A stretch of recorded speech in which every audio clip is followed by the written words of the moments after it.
What you're looking at here is live coverage of Tahrir Square. We've had this live shot tonight with NBC's Richard Engel and Brian Williams on a balcony overlooking Tahrir Square. The bridge that you see in the foreground here is the October 6th bridge. It goes right into Tahrir Square. The banging that you hear is people banging rhythmically on sheet metal that's been set up essentially as makeshift shields. In this square, the battles, somewhat unexpectedly, at least for us, continued through the night and were quite dramatic over the course of the last few hours. There's one thing I want to show you here just for a moment before we go live to NBC's Andrea Mitchell. We have an interview that was just shot about an hour ago by Al Jazeera. It's an interview with an anti-Mubarak, anti-government protester inside Tahrir Square. I want to show this to you because I think it gives some important context to why we have seen these dramatic scenes of hand-to-hand fighting and gunfire and firebombs tonight, what the protesters were doing there, and how they saw it from their own perspective. It's a brief interview, but watch this. Why are you still there? Because we can't go. We've lost a lot of people, and we've lost them for a cause. The cause is that we wanted Mubarak to be out. We can't just, we owe it to them to stick it till the end. We have many injured people. It will be very hard to move them. And we know, everyone in this square knows, if we decided to give in now, they will hunt us one by one. We've been through this. We know it. Can you tell us what happened? I know it's difficult, and it's difficult to see, but can you confirm that live gunfire was shot into crowds of unarmed civilians? Yes. They are shooting. There are people, there are some of the thugs with rifles on the bridge, and they shot at our demonstrators.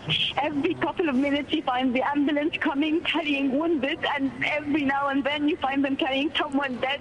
People were just praying over like the latest of our dead protesters. He was shot right through the head. I had two friends watching this happen. I just don't understand what more does the world need to just kick Mubarak out of this country. An interview shot about 1 hour ago with an anti-government protester inside Tahrir Square in downtown Cairo. Joining us now is Andrea Mitchell, who's NBC News chief foreign affairs correspondent. Andrea joins us by phone. Andrea, I know you've been able to see some of this incredibly dramatic overnight footage. Let me just get your base level reaction. It's so extraordinary to see it, to hear our colleagues there as they describe it and give the context that only Brian and Richard, who's lived there for years before he was in Iraq, can give. And to try to fathom, Rachel, how our government was, by all reports, some experienced foreign policy analysts, some inside the government, acknowledging how our government was caught so flat-footed. Because the State Department has been cabling, our intelligence people have been telling the administration about the economic problems, about the unrest. But once that spark was lit in Tunisia, it should have been apparent that they needed to gear up for this. If there were not a game plan for the end of Mubarak, an 82-year-old, very unpopular leader, before now, there should have been. And they were slow off the mark, and they are on the defensive now. And as Bill Daley, the chief of staff, acknowledged to some of us at a Bloomberg-hosted breakfast this morning, this is out of our control. And that was a very frank acknowledgement from the new chief of staff that this is not something that is going to be determined by Washington. Try, as the president has, to bluntly, candidly, and frankly, when those are strong words used by Robert Gibbs today, tell Mubarak that he has to get out now, and now means yesterday, according to Gibbs' own briefing today. Rachel? In thinking, Andrea, about the U.S. role here, and it was brought home to me all over again. I just moments ago asked Richard Engel what's going to make the biggest difference now in these next few days about whether or not Mubarak's reign ends, and the first thing he said was U.S. pressure. What could advanced U.S. planning have really done here, given the way that this has fallen apart so quickly? I mean, the protest movement still, at this point, does not seem to have leadership, even as they have designated Mohammed al-Baradei as the man who is speaking for them with the government. What, theoretically, even could the U.S. government do in a situation that's evolving so rapidly? Well, you're absolutely right. It is evolving at a dizzying pace. And you have to be very nimble. You have to be very adept. The Secretary of State said today we need to be more nimble. We need to respond more quickly. it has seemed a bit lumbering, a little bit passive and reactive. And I'm not saying it's not extraordinarily complicated. They have to think about so many different audiences. They have to think about the other Arab leaders who are watching to see how they treat a valued ally, a key ally in renditions, and a lot of the things that are most controversial about the combat against al-Qaeda has been done with the cooperation of Mubarak and his whole operation there, the hidden prisons, all the rest of it. That, plus that he was the first Arab leader to recognize the new government of Iraq, controversial, challenging. And before him, of course, the long history, 30 years ago, of the recognition of Israel and the cold peace with Israel that has been maintained by Mubarak for all of these decades, guarding against infiltration into Gaza, all of that, protecting Israel. Despite all of those problems, the fact that they reached out to Frank Wisner was very, very smart. But was he in the region? Had they reached out to him days earlier? Are there others who could have been engaged? President Bush, 41, on his own called Mubarak to try to persuade him of the new reality, we are told.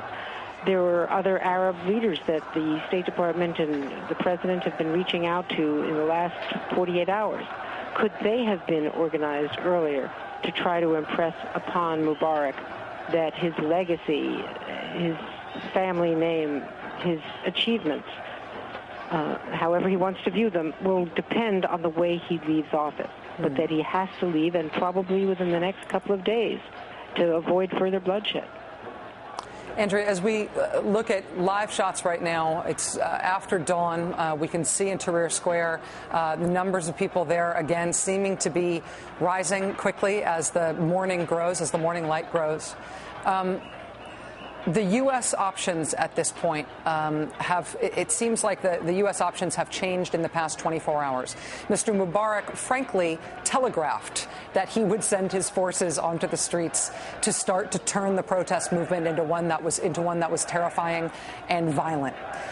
He said he would do it before he did it, and then we saw in the last 24 hours what it looked like overnight, even further escalation. It's why we stayed with these dramatic live shots overnight, even before dawn broke, as both the Molotov cocktails and the gunfire just continued to ratchet this up. This no longer looks like Tunisia. This now looks like a situation that, if not, I don't want to say civil war. I don't think it's civil war, but it looks like something that is much more grave than a mostly peaceful protest movement. Does that open up new options for the U.S. or close off what used to be options for the U.S.? I think it closes off options, but it forces them to take some tougher options that have a lot of downside risks with the other Arab leaders. They have to now ratchet up that pressure.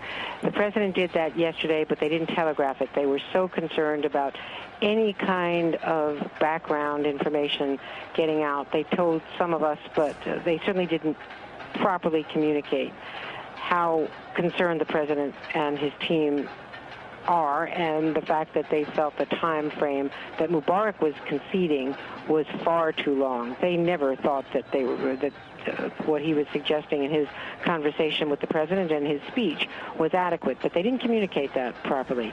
And at that point, it was too late to be concerned about the other Arab leaders and about Mubarak himself and his sensitivities. They had to be much more direct, I think, is the conclusion that people I've interviewed today, Nicholas Burns and Ken Pollack, people far more experienced than I am in foreign policy because they actually practice it for a living. They are saying that the administration has to move more quickly on that. At this stage, though, now that things have turned and become violent, and you have in the last 24 hours a completely different situation, starting at around 8 o'clock Eastern time in New York, East Coast time, it really did change. And once that happened, even though Mubarak had telegraphed it, it's a whole new ballgame. We not only have to worry about our people on the ground, and you've heard what the State Department has said about people getting to the airport. By the way, they have revised that in the last few minutes, that they don't want people to leave before the curfew. They want people to wait until the curfew is lifted and then go to the airport if they do want to leave. It's still a voluntary departure, but if they want to leave on a government charter, they have to do it on Thursday, most likely, because there's no guarantee that there will be safety going to the airport. They're now concerned clearly about either martial law being declared or about violence, more violence being possible toward Americans and towards other nonpartisans around the rest of Cairo and getting to the airport. And conceivably, if the government were to fall, or if there is martial law, about planes being able to get out safely. So that's their concern. But they don't want people to leave before the curfew is lifted. But to your direct question, Rachel, I think it is a lot trickier now. Anytime you have this kind of violence, it's even more difficult to communicate. The embassy will be open during working hours for U.S. citizens, not for other people. But it's just all the more difficult for them to try to get Mubarak to leave voluntarily. And the other point that Brian Williams and Richard Engel were making was that the U.S. government has some influence diplomatically. The last ditch effort would be to threaten a removal of aid. It's been $1.3 billion this year of military aid and another $200 million of civilian aid, economic aid. But the other threat is some sort of cut of funds down the road, and Congress certainly would consider that, even if the administration doesn't push it itself. The final point that Brian and Richard were making, correctly, is military-to-military communication. Admiral Mullen, the chairman of the Joint Chiefs, was in direct communication with his counterpart, and at every level, as Brian points out, you have officers who've been trained or have done advanced training at our military academies and at our universities, and those are the communications and relationships that exist and can be utilized at this time to tell the Army that at this stage, if Mubarak doesn't leave, and if the circle of advisors, the small circle of advisors around him, can't persuade him to leave, that the military has to do that task. It'd be an astonishing turn of events if that happens. NBC News Chief Foreign Affairs Correspondent Andrea Mitchell joining us live by phone tonight. Andrea, thank you for your time and your insight. I really appreciate it. Of course, Rachel. We will be right back with the New America Foundation's Steve Clemens. What you're seeing right here are live pictures of downtown Cairo, where things are hotter than we expected them to be at this time and getting hotter. Stay with us. We're live.